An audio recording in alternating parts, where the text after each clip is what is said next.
But I think Tech is officially on put-up watch. You have gone all in. You've spent way more money than you originally anticipated, and we read in that ESPN article and have heard from the Tech folks that the reason why their initial few $1 million they were going to invest in the roster turned into $10 million on transfers alone was because that they just kept getting good news in terms of the level of interest. And so more guys had more interest than they realized or maybe anticipated at first. And so it's like that ball got rolling and it just kept rolling. And next thing you know, the money keeps, hey, we'll keep turning this loose as long as you guys can keep bringing guys in. And they just kept bringing guys in. The money kept climbing to the point where, yeah, you've got $10 million transfer class and top one or two class, depending, I guess, on where you look. And so at this point, if it was year 2 for Joey McGuire, you'd say, well, no matter what, you still got to give him a little bit of time. But, I mean, year 4, $10 million portal class, yeah. and nobody has promoted it more than you have. Yeah. I mean, that's the thing is, like, it's not like you're trying to go, don't get too crazy. Yeah. Like, let's temper expectations. It was interesting because 2 years ago they did anything but that. 2 years ago they really, after that first successful debut season, they were like, here we go, baby. Woo, it's time. And then they had an okay season, and that kind of led to then last year going, okay, well, maybe let's temper expectations just a little bit. Like, we're still going to be really good. We're just not maybe going to be as loud about how good we think we're going to be, right? And I think that the fans, even to some extent, expected to be good, but maybe not quite sure how good, so let's just sort of not go too overboard.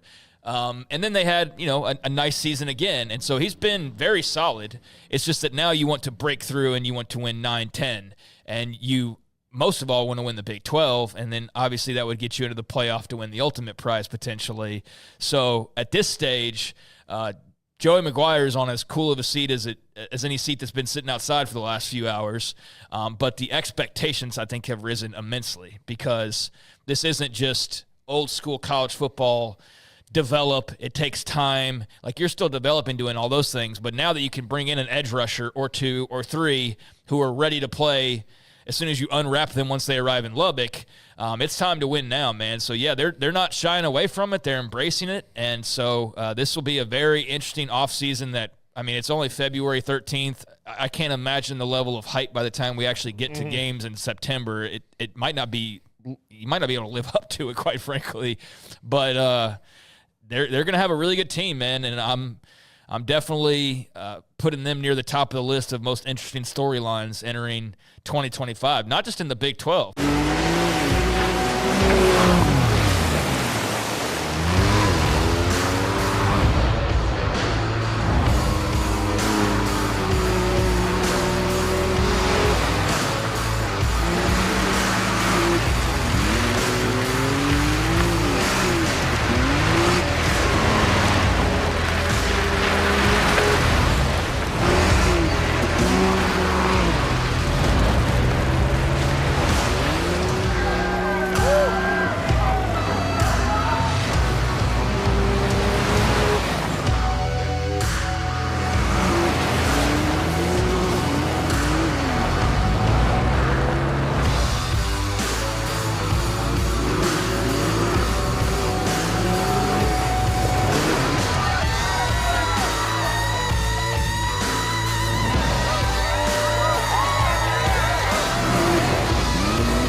But in college football, because you're not bragging about beating out Baylor or TCU or Iowa State for the best transfer portal class. You're bragging about beating Ohio State and Texas and Michigan for the best portal class. So you're not throwing your hat in the Big 12 ring so much as you are like, we're going to win the Big 12, but we're also going to be in the playoff and we want to contend with these guys. So they put their money where their mouth is. They're going to be talking the talk these next few months and have been talking these past few months, and we'll see if they're able to walk that walk in the fall. But they have a really good team on paper and obviously a coaching staff that believes they've got all the pieces in place. And I know in that article the other day, I think it was McGuire, but it was the one about Blanchard, I think, where they acknowledged, like, we're not just like the clear team. Baylor's going to be good, and Iowa State maybe was who they mentioned 2 or 3. Arizona State obviously was one of those. Arizona State, Baylor, and then maybe there's 1 or 2 teams they mentioned also coming back that are going to be formidable.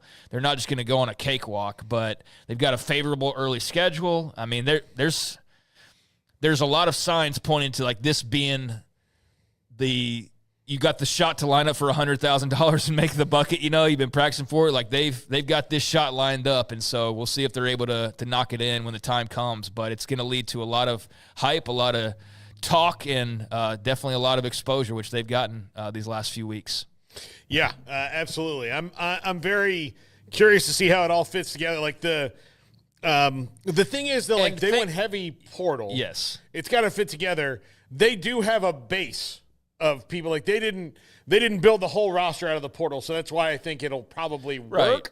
But again, it's got to fit together. Like 2 of the guys they got didn't play much last year. Yeah, they're really good players, but how healthy are they? Right. I mean, health will be a big factor for anybody. Obviously, you lose your starting quarterback. It doesn't matter if you're Penn State or Texas Tech or whoever. That's going to hurt you. But yeah, there's going to be things that are out of their control that they can't necessarily predict or dictate, but that's why you control the things you control. We hear that ad nauseum from every coach and athlete at some point or another, and there's a reason why. It's true. You can only do what you can do, and so they've done everything they can seemingly do.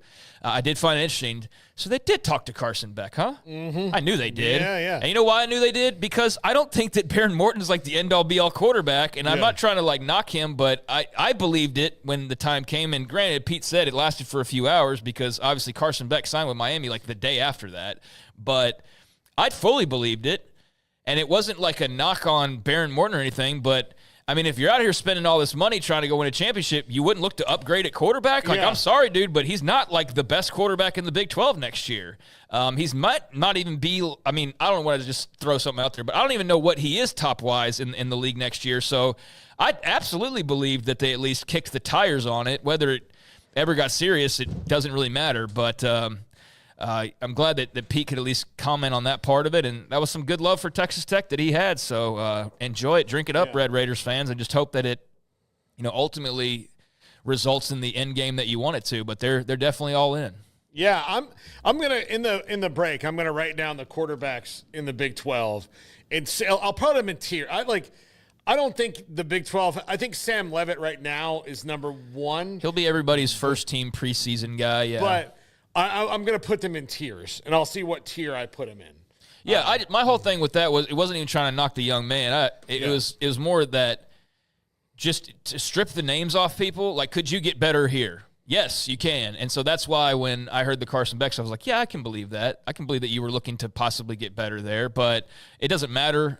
Baron Morton's the guy. They've got a line of quarterbacks, Will Hammond, et cetera, behind him. So they feel good about that position, and they put a lot of good players around those guys. And so, they're geared up, man. And they'll be a team that, again, is not just a talking point in the Big 12, but I think nationally a lot of people are going to be rooting for their downfall or admiring of like, man, they turned this thing on its head. And now, like, here's little old, and I don't mean this negative, but little old Texas Tech's like turned NIL on its head, and now they're in the playoff. And, how does that inspire or maybe tweak perceptions and whatnot as well? So it'll be a fascinating case study because it's not a surprise when Ohio State last year goes and spends all of the money and adds to their already ridiculously talented team, and they go win the national title. They were the most talented team in everybody's preseason YouTube video. Yeah.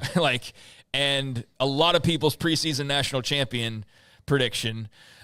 Texas Tech won't be that national champion prediction for anybody, but there'll probably be some people's Big 12 predictors. And yeah, maybe they're going to just turn this thing on its head, and there's more people, schools like them that don't feel as hesitant to go all in on a certain year if things line up a certain way.